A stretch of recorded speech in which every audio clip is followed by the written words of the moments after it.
6:04 on the West Coast, 9:04 on the East Coast, 2:04 in London town, and in Malaysia it's 1978.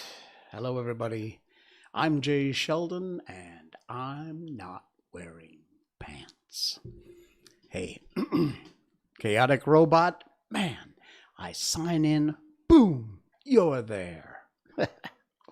Dependability, that's what we like. Oh my, yeah, I got a little bit of a late start tonight. I don't know why. I just, wait a minute, what is that? Okay, cool. All right, sorry, distracted a little bit. Oh my, all right, we are live on Facebook. And the page is on Not Wearing Pants. We are also live on YouTube. And we are live on twitch.tv/J Sheldon No Pants. Emily Star Nova. Woohoo, what's up? What's up with you? All right. Are you new? I don't remember seeing your name before. If you are, welcome. Thank you very much. Hey, don't forget, like, subscribe, share, all that stuff you're supposed to do. Wherever you may be watching us, YouTube, you know, I suddenly get these notifications on my YouTube channel that some bot keeps posting these weird links. I've blocked them all, but they come up every time. So fortunately, my YouTube viewership, very tiny, very tiny.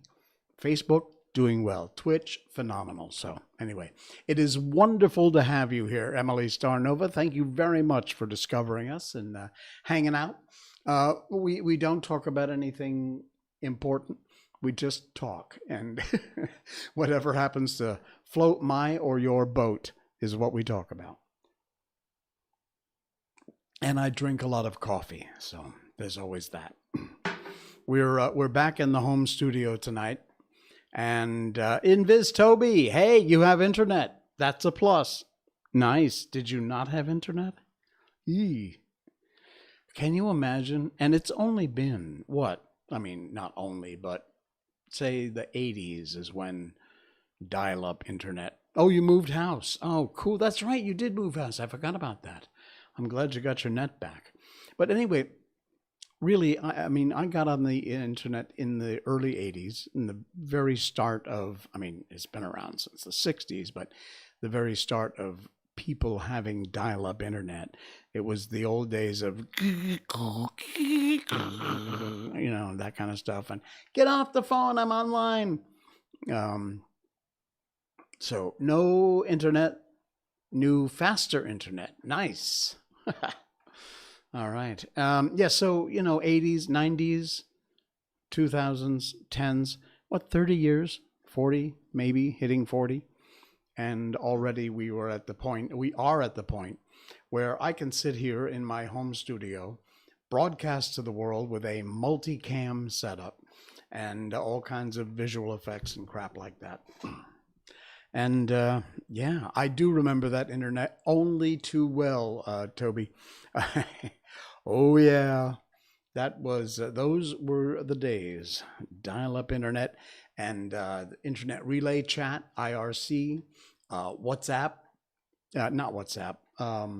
What was that called? ICQ. ICQ. In fact, my message tone on my phone is the old ICQ. If I get a message during the stream, you'll hear it go off because I didn't mute my phone. So, yeah, ICQ, Internet Relay Chat, IRC. Meridian 59, in fact, was in the days of dial-up internet. One of the original online MUD games that I beta tested and was part of that and then played once it went online. So yeah, 1 billion years ago. Wow, unbelievable. Oh, I think I can do this later on. I'll show you a YouTube video that I found from a year ago. It's Miko, the first time she ever managed to climb the stairs. I have a 2-floor link house, an end unit, uh, big house. Let's see, 1, 2, 3, 4 bedroom, 3 baths. It's more than we ever need, but um, yeah. So there's stairs. They go up and then turn on a landing and then go up again. Um, and I found video that I posted. I actually started a Miko YouTube channel, and then just got so involved with so many other things. I've got tons of video that I really ought to upload to her channel one of these days. I just haven't gotten to it. It's all in a big, huge ass folder sitting on my desktop called Miko Online. And there it sits. I will get to it one of these days. So anyway, yeah, as the thumbnails, not much else has happened. I'll get to the thumbnail in a minute. We just got back from dinner. We went to a place that's been there forever in SS15 of Subang Jaya. It's called the Little Bali Cafe. Now we were nicely arguing over Bally. Would that be Bali or Bali? Now, Bali, the place in Indonesia, Bali, of course. But to me, being an English speaker, when I saw Bally, I naturally pronounced it Bali. But I don't, now that I think about it, Bally, it could be Bali. Anyway, who cares? It's a great place. You got to check this out. If you're in Malaysia, check out if you haven't already. It's very popular. It's not halal. They serve alcohol. They have pork dishes. In fact, I had, yeah, it sounds right, right? Bally. Write it down and look at it. To me, I said Bali. I don't know. Anyway, I had this amazing pork chop. It was delicious. Came with a nice big bone, which I brought home in a doggy bag for the doggy. And she's like chomping on it now. And let's see, my significant other had some sort of fish thing with this dark, spicy sauce. It was really nice. And we shared a beer, a Tsingtao beer. Not bad, not bad. The food was excellent. Service was great. Price reasonable. For the two of us, it was 76 ringgit, which, you know, in USD is about $4, but it's not that good, but yeah, it was. The food was excellent. I will definitely be back there. A lot of good food, good folks, great crowd. It's often very, very busy, and now I know why, because the food is great, the prices are reasonable, and you can get a bottle of beer for a good price too. So, sorry, I need to keep the coffee up. All right, we talked about my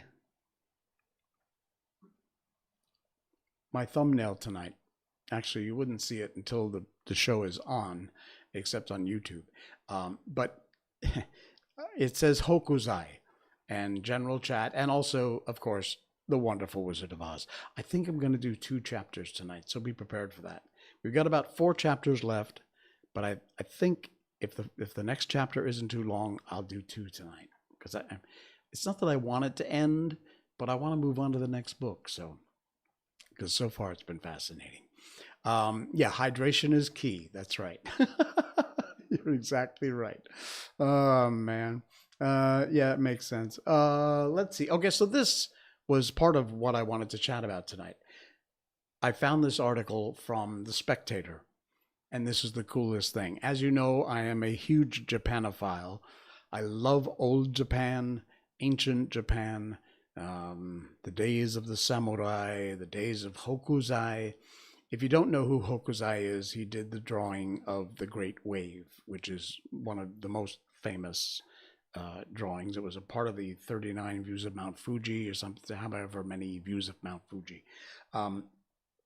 But they have rediscovered drawings by Hokusai, and they are amazing. I'll show you a few in a minute. I have an original woodblock print manga of Hokusai. I've talked about it before, but if you've just found us or you're new to the stream or you missed that part, I'll tell you again. I've got a lot of Japanese woodblock prints, originals that are 100, 200. In one case, a handwritten poetry book by one of the most famous Japanese poets that's over just under 300 years old. It's amazing. Can't read a word of it, but it is so beautiful just to look through it and all this. I mean, it's quite thick. It's about that thick. I don't know how many pages, but I'll bring it up on the stream and show you some night. It's absolutely gorgeous and very old and very brittle. But the most important thing that I own is a Hokusai original woodblock manga book, which manga in those days was just a collection of an artist's work, not like manga today. But anyway, they have found Japan's most famous artist, a master of the freeze frame, and a father of photography and modern animation. These are some of the drawings that have never before been seen, that were just discovered by Hokusai. Hokusai actually had a fire in his home, and he lost a whole lot of his drawings, his original works. Master of the Freeze Frame, India, River of Quicksand, The Wind Forms Waves in the Sand, by Katsushika Hokusai in 1829 from the British Museum. Of course, we all know the Great Wave. His art was designed to be affordable. In this day, you could buy a print of the Great Wave for about a price of to a double portion of noodles. Imagine. Nowadays, this trove of drawings, the British Museum picked up for £270,000. That's a lot of noodles. I didn't actually go through 103 drawings, and amazing. Yeah, they talk in this article about the fire at Hokusai's home, and I don't actually see. Oh, viewable on the British Museum website. Okay, I haven't been here, so I don't know what we're going to wind up with. God knows. This is kind of dangerous. Oh, there it is. There's one. Let's see what we have. Let's see if I can move this thing over a little bit. There we go. Whoa. Nice gun. All right. So I don't think I can get through all of these things. It's a little too... 1829 is the date, made in Edo on paper, and it's been painted. It's 11.2 centimeters by 15.3 centimeters, so quite small. That's amazing. Anyway, I'll let you search this out for yourself, but just fascinating news that that they actually found. Oh, there's some more. Cool. Oh, look at this one. Look at that. That's incredible. All these only recently found Hokusai paintings. Let me try and, hang on, let me move that over a little bit there. Let's squeeze that in a little bit better. This is incredible. Look at the detail in like this one. That's incredible. That shading. Wow. Unbelievable. There you can see in this, you see as I'm highlighting them, they're getting white boxes around them. You see kind of my mouse is not showing up, but, there it is. Okay, so you see kind of the precursor, the look of the Great Wave in this painting. This is kind of like what the manga book has, a bunch of animals and trees and things like this in it. I'll bring that up also, and I'll show you one day. I'll bring both the poetry book and the Hokusai manga. This is amazing. There's over 100 of these drawings. You got to check this out. BritishMuseum.org, and just search for Katsushika Hokusai, or just simply put Hokusai. That is amazing. Wow. Incredible. Wow. Hey, Pizza Pocket Full. Hello there. Good to have you along for the ride. Thank you. Over 100 and some odd, I think they said, works by the, let's see, where is the number? 103 drawings that were recently discovered. Fascinating. Wow.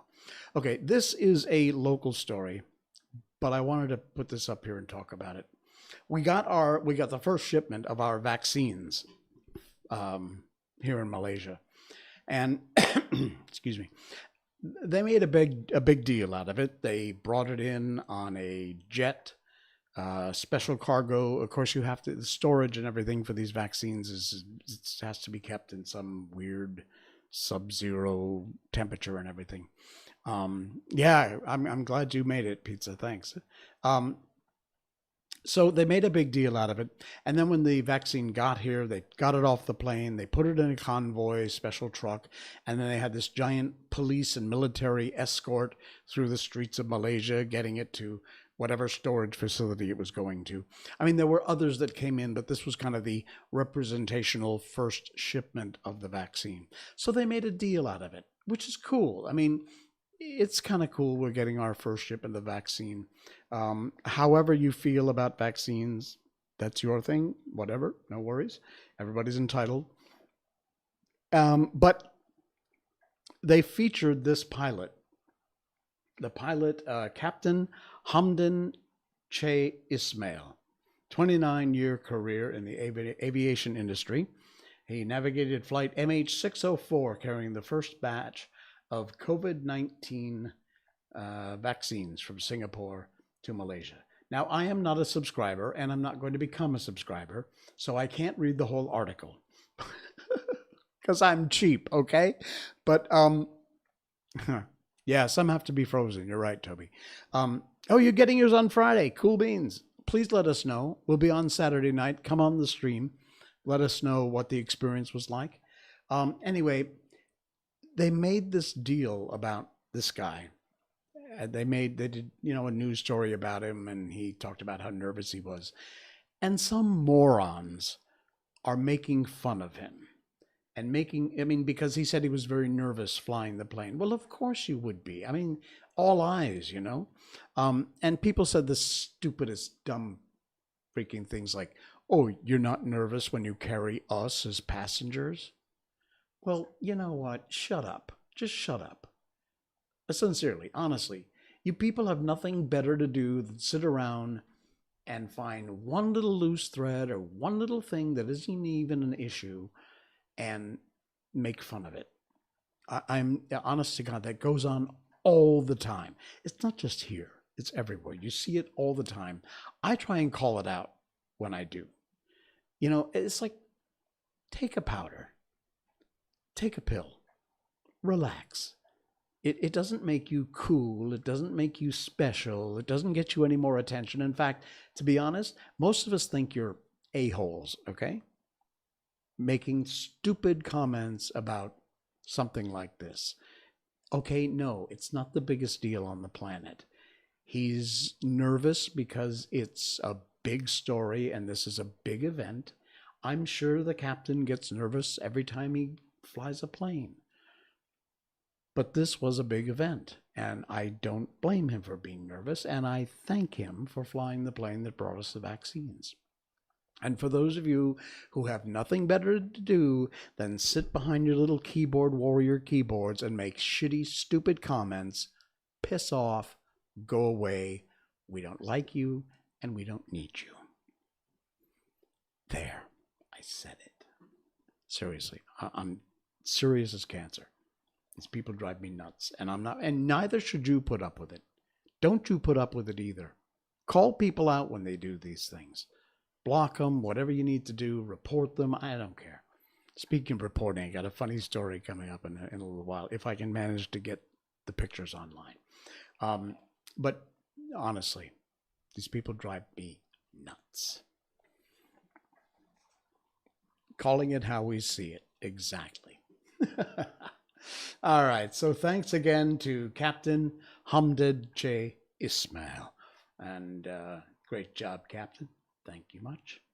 All right, what else have we got? Oh, I got to show you this. This is so cool. I don't know if you can hear it. I'll try and turn it up so maybe my mic will pick it up. It's a pop instrument. And you see what they've done? There's an overview. They've taken all these plastic tubes, And you know, when you hit a plastic tube, it has that kind of sound. And they put varying sizes of tubes. And then by popping them, this is what happens. Listen.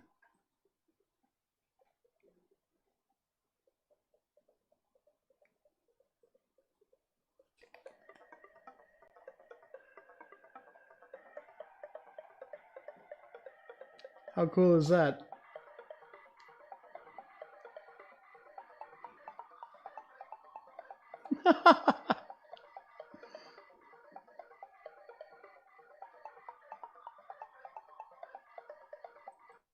Huh?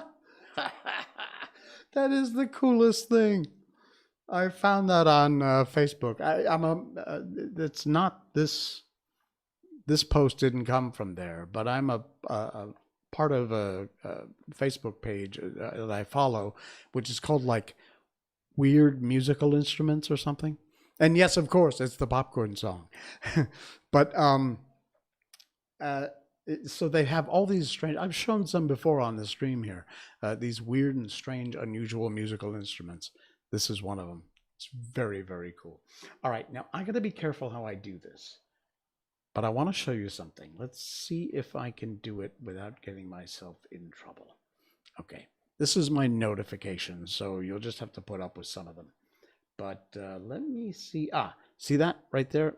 Your post goes against our community standards. So only you can see it, okay? So the post was something I did back in 2012. 20 freaking 12. And it is it's not real. If I click this, it might come up. Okay, let me show you here. There we go. This is about sticking your head up your ass, okay? For people who, like the people who make stupid comments with their head solidly placed up their butt. Obviously, this is not real. It's an artist's representation. And so I posted it in 2012. And I said, please, dear God, let me not start tagging people who need to be tagged. So I don't know whether the algorithm just suddenly picked up on this or somebody reported it, but I posted it in 2012 and I posted it again a year later for some other reason appropriate, because somebody was doing something in the news where they appropriately were sticking their head up their butt. So I posted it twice. I disagreed with the decision, so I punched the thing that said I disagreed. You see here. Thank you for the feedback, blah, blah, blah, blah, blah. And then they send me this. We confirmed your post didn't follow the community standards. Okay? Wait, this is the second one. The first time the one from 2012 got hit, I disagreed, and it said, you're right. We've unlocked your post. It does follow community standards. And so there you go. Then I get another message saying my 2013 post of the same picture doesn't follow their community standards. So I disagreed with that decision. That's what this one is. And then this one, they sent me this. We confirm your post does not follow the community standards. So the same exact post from 2012 I disagreed with, and they reviewed it and said, no, you're right. It does follow the community standards. We unlock it. And the one I posted, the same picture, a year later, I disagreed when they tagged that one, and they came back and said, nope, we're leaving it locked. Thank you, Facebook. As usual, you make no sense whatsoever. Unbelievable. So, if you go to 2012, you can see the picture. If you go to 2013, you can't. Honest to God. Oh, I don't know. I give up. Okay, I got to show you one more thing. Let me see how I can do this. I'm not sure if this is going to work. I got to move this down. Susie sent me a picture, and you must see this. Let me see how I can do this without shutting myself off the stream. Give me a moment, okay? Let's see. Okay, Facebook review, which is going to... No, I don't want WhatsApp. You got to be patient. Okay, hang on. Where is it? No, it doesn't show. Okay, wait, I don't want that one. How about live streaming? You want to see my live stream? There you go. There's I'm Not Wearing Pants, my Facebook page. Now, why can't I get this to come up? That's the weirdest thing. Okay. Hang on. I will figure this out if it takes me all night. It's not working. That's so strange. I don't know how to show this to you. I can't because it doesn't work. Sorry. I tried. Anyway. Oh, man. I'll tell you what it is. It is a photograph that Susie sent me. Susie is or was the office secretary in the Internal Affairs Department for the Monroe County Sheriff's Department when I was Internal Affairs Detective. She's also one of my best friends on the planet. She's the coolest lady of all. But I must have told her this story. And to be honest, I don't remember telling her this story. When we were kids, we'd go grocery shopping with our parents. And they would buy, every Thursday we'd go grocery shopping. Usually it's Stop and Shop in Torrington. We lived in Cornwall, Connecticut. And it was about 20 miles away, the big city. And once a week we go grocery shopping. Thursday, I think probably because it was payday. And my mom would do most of the shopping. And we would come home with all the groceries, and among them was a jar of peanut butter, because peanut butter and jelly sandwiches got us through a lot of school lunches. And somehow, this is the strangest thing, somehow it became a competition. I'm the oldest of 5. It's me, 3 sisters, and a brother. So it became a competition for who could open the jar of peanut butter, pull off the seal. In fact, in those days, I don't even know if it had seals. And with your finger, put your initial in the top unspoiled surface of the peanut butter. I know. The Sheldon family had some weird things. Not the least among them was trying to be the first, so that you take the jar and you'd screw the lid on really tight, so whoever else thought, oh, the lid's tight, I must be the first, and they'd open it up and there'd be a big J in the top of the peanut butter, or a K or a B or a P or an M, whichever one of my brother or sisters got to it first. I usually won. Susie, I must have told her this story, which was 20 over years ago, and she sent me a picture of the top of what I assume is her jar of peanut butter, and she had put a J with her finger in the top of the peanut butter. Mwah! Thank you, Susie. I love you. That was the coolest thing. I laughed so hard when I saw that. It was damn funny. I know it's siblings do strange things. You're right, Kiwi. Hey, Kiwi, welcome. We had some really strange traditions. That's, like I said, not the least of them. So the peanut butter trick, and I hadn't thought about that in many, many, many years, and for some reason Susie thought about it, had a jar of peanut butter, and gave me a J. Thank you very much. Oh, man. That was fun. All right.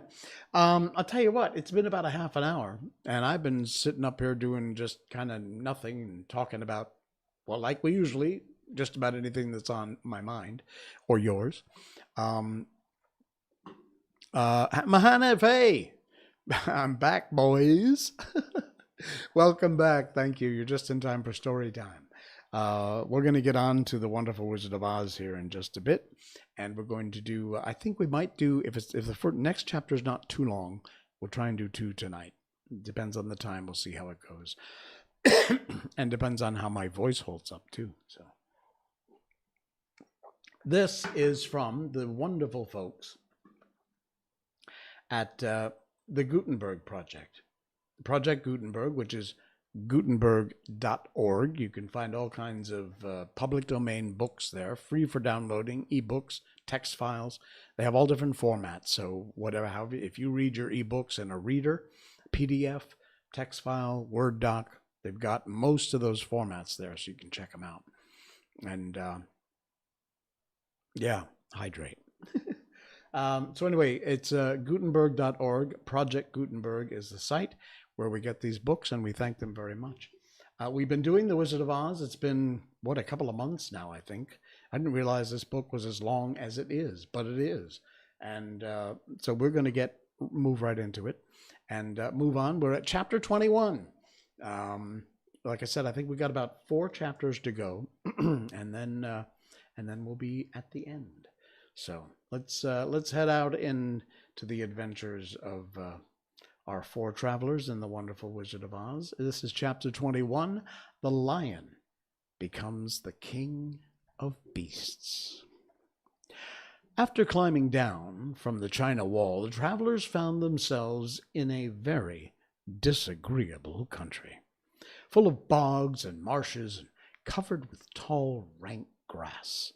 It was difficult to walk without falling into muddy holes, for the grass was so thick that it hid them from sight.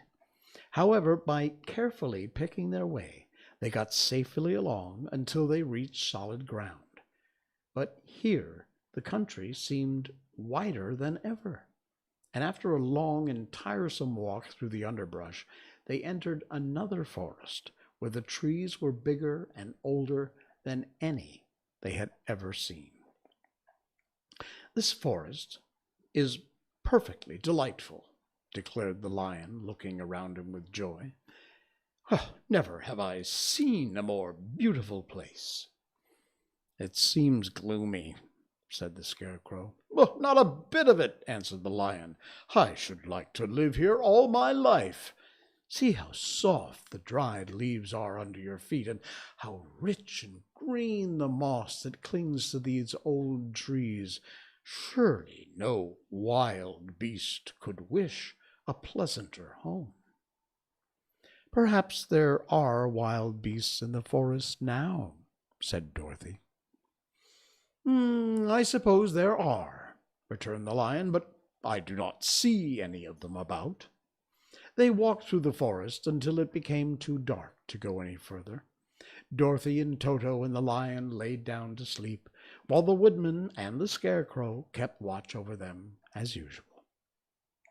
When morning came, they started again, and before they'd gone far, they heard a low rumble, as of the growling of many wild animals. Toto whimpered a little, but none of the others was frightened, and they kept along the well-trodden path until they came to an opening in the wood, in which were gathered hundreds of beasts of every variety. There were tigers and elephants, bears and wolves and foxes and all the others in the natural history. And for a moment Dorothy was afraid, but the Lion explained that the animals were holding a meeting, and he judged by their snarling and growling that they were in great trouble. As he spoke, several of the beasts caught sight of him, and at once the great assemblage hushed as if by magic.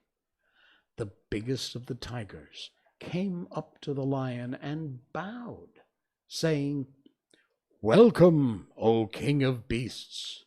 You have come in good time to fight our enemy and bring peace to all the animals of the forest once more." "What is your trouble?" asked the Lion quietly. "Oh, we are all threatened," answered the tiger, "by a fierce enemy which has lately come into this forest. It is a most tremendous monster, like a great spider, with the body being as big as an elephant and legs as long as a tree trunk. It has 8 of those long legs, and as the monster crawls through the forest, he seizes an animal with a leg and drags it to his mouth, where he eats it, like a spider does to a fly. Not one of us is safe while this fierce creature is alive, and we called a meeting to decide how to take care of ourselves when you came to us." The lion thought for a moment. "Are there any other lions in this forest?" he asked. "No, there were some, but the monster has eaten them all. And besides, there were none of them nearly so large and brave as you." "If I put an end to your enemy, will you bow down to me and obey me as king of the forest?" inquired the lion. "Oh, we will do that gladly," returned the tiger, and all the other beasts roared with a mighty roar, "We will!" "Where is this great spider of yours now?" asked the lion. "Yonder, among the oak trees," said the tiger, pointing with his forefoot. "Take good care of these friends of mine," said the lion, "and I will go at once to fight the monster." He bade his comrades goodbye and marched proudly away to do battle with the enemy. The great spider was lying asleep when the lion found him, and it looked so ugly that its foe turned up his nose in disgust. Its legs were quite as long as the tiger had said, and its body covered with coarse black hair. It had a great mouth and a row of sharp teeth 1 foot long, but its head was joined to the pudgy body by a neck as slender as a wasp's waist. This gave the lion a hint of the best way to attack the creature, and as he knew it was easier to fight it asleep than awake, he gave a great spring and landed directly upon the monster's back. Then, with one blow of his heavy paw, all armed with sharp claws, he knocked the spider's head from his body. Jumping down, he watched it until the long legs stopped wiggling, when he knew it was quite dead. Then the lion went back to the opening where the beasts of the forest were waiting for him and said proudly, "You need fear your enemy no longer." Then the beasts bowed down to the lion as their king, and he promised to come back and rule over them as soon as Dorothy was safe on her way to Kansas. Wow. That's the end of chapter 21. A bit dark. Dang. All right, we'll do another chapter. I can't stop now. All right, we're going to do 2. We'll do another one. Chapter 22. It's the country of the Quadlings. The 4 travelers passed through the rest of the forest in safety, and when they had come out from its gloom, saw before them a steep hill, covered from top to bottom with great pieces of rock. "Oh, that'll be a hard climb," said the Scarecrow, "but we must get over the hill nevertheless." So he led the way, and the others followed. They had nearly reached the first rock when they heard a rough voice cry out, "Keep back!"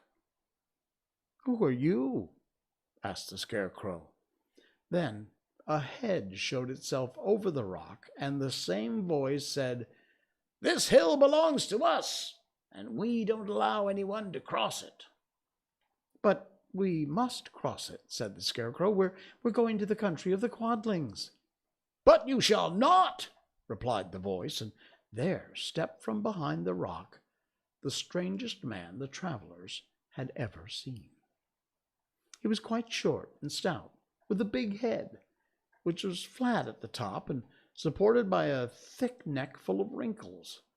But he had no arms at all. And seeing this, the Scarecrow did not feel that so helpless a creature could prevent them from climbing the hill.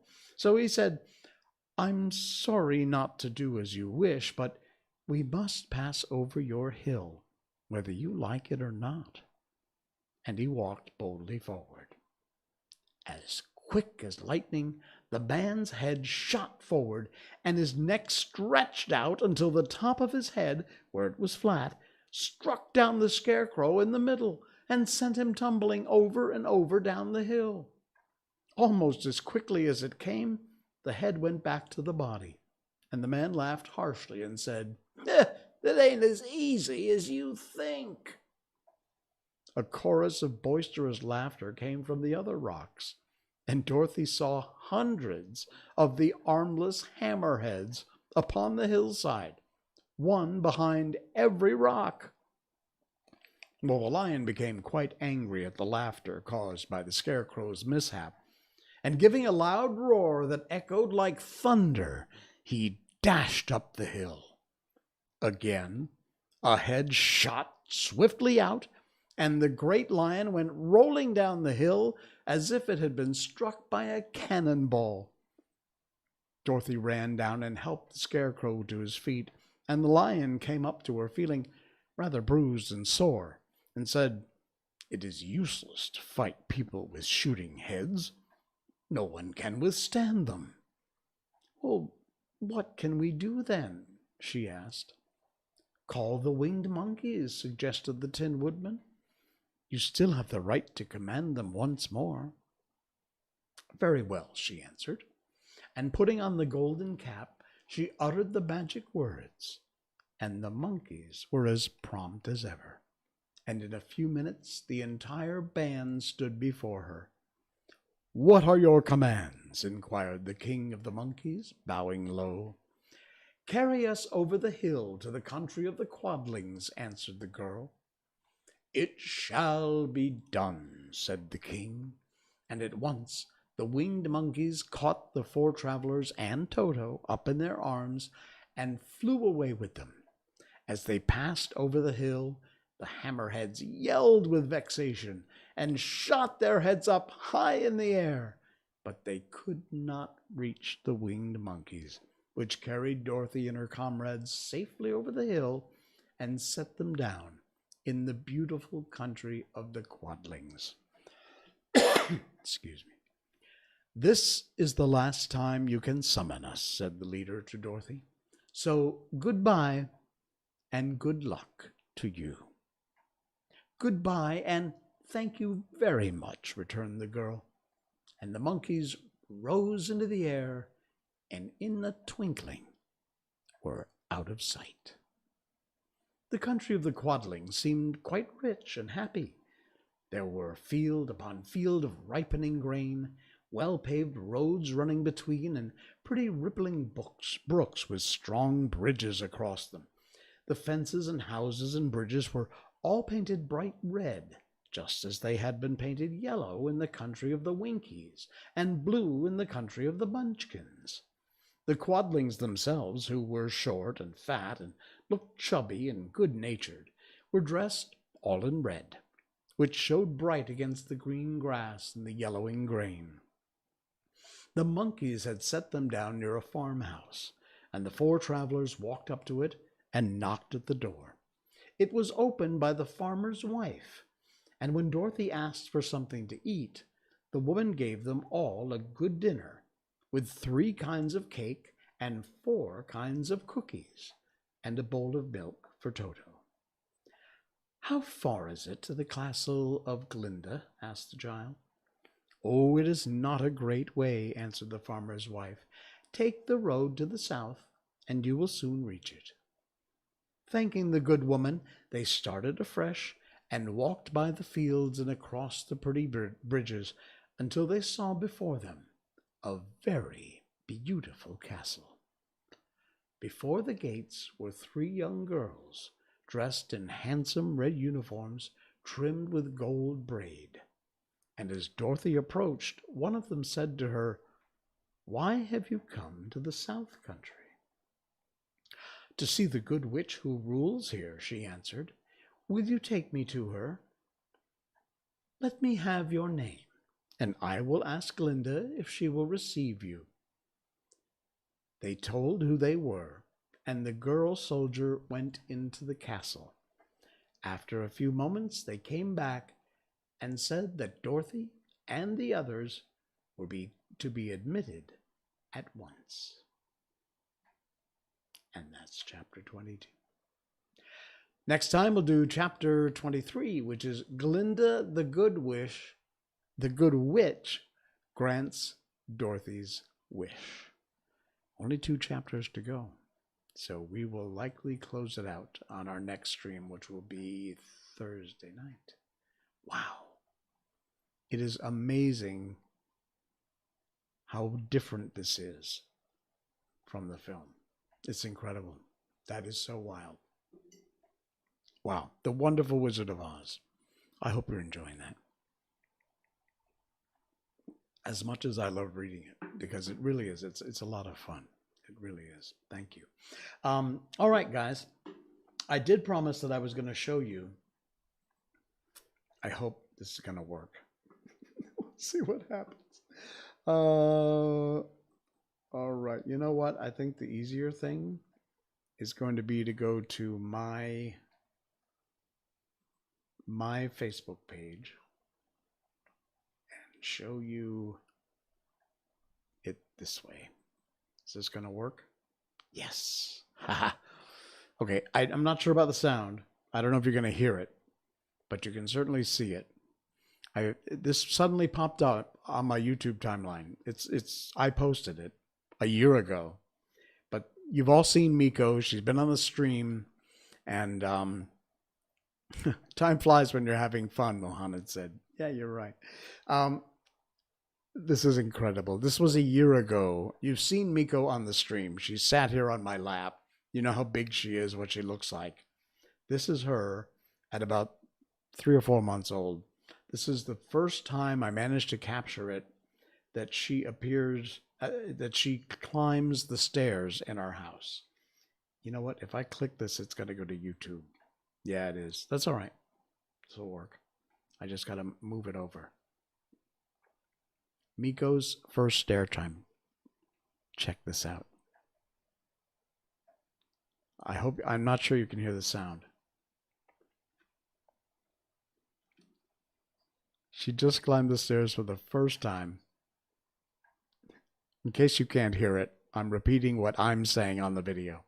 She only got halfway. She's on the landing here. You see, she's on the landing. And she doesn't know how to get down. Look at her. She's so adorable. She can't figure out how to get down. But look at that. Look at that face.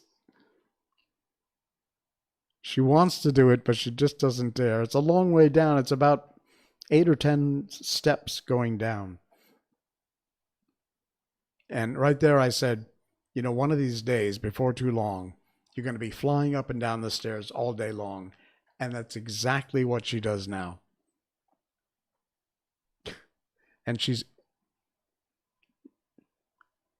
now she's just trying, just exploring. There's one more set of stairs that goes up this way. She won't do it.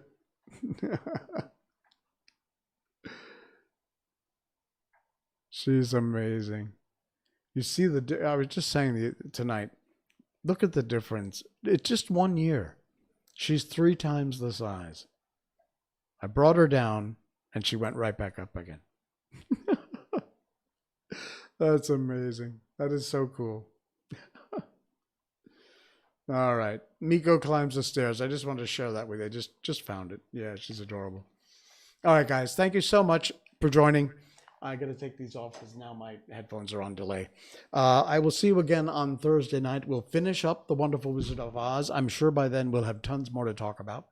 And I will I will see you then. I'll try not to be late. I was a little bit late tonight. Sorry about that. So anyway, until next time, I appreciate you joining, whether it's on Facebook Live, I'm Not Wearing Pants, Jay Sheldon's channel on YouTube, and of course, twitch.tv, Jay Sheldon knows no pants. Like, share, subscribe, all those button pushing and things. Do that if you can. If you're feeling generous, there is a link right here on twitch.tv or on Facebook. It's above the feed. You can pop there and send me a donation if you want. No requirements, just a friendly ask. And I will see you all again on Thursday night. Kiwi, my dog, always runs up the stairs and can never get down. Yeah. Well, she does. Miko now is up, down all day long. But at that point, when she was about 3 or 4 months old, she could get up, but she had to be helped down. Eventually, she found her cowardly lion braveness and managed to figure it out. All right, guys, that's it. We're out of here. Thank you. I'm Jay Sheldon. I'm not wearing pants. Good night.